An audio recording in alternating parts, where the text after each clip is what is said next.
So I wanted to talk today about how to choose an executive search firm, and there's a number of caveats to this. And firstly, when I'm asked this, I always think of the old adage, "No one got sacked for buying IBM," and I think this applies a little bit to search, where clients sometimes naively think that the global brands are the best brands because they're big brands.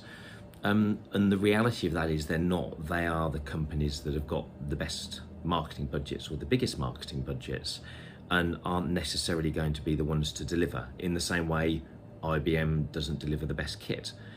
So the things I think, there's 5 real things I think a client should look for. And firstly, it's domain expertise. So what does the search firm specialise in? Do they specialise in what it is you need?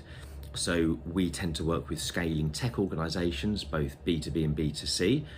And as a result of that, we have a really good understanding of what scaling companies are doing and what capabilities are needed. Culture is another one, and I think the culture of the firm is what I'm talking about here.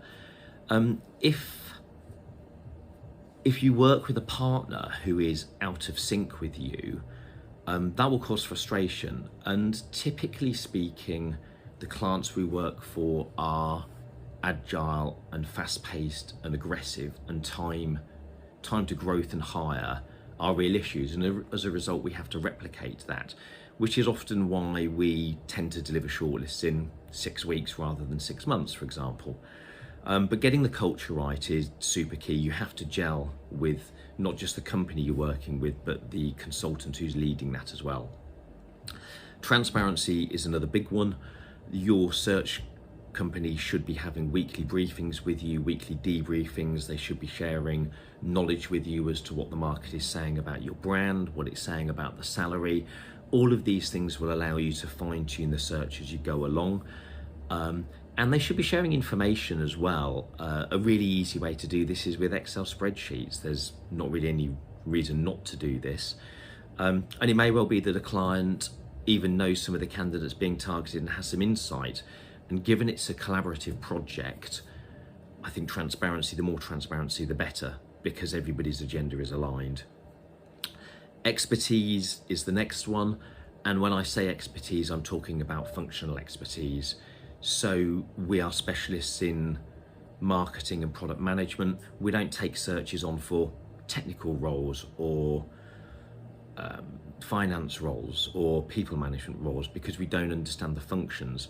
We do understand the marketing function, and we do understand the product functions though, and this allows us to get much better traction with candidates, as well as meaning we've already got a head start of candidates in the market.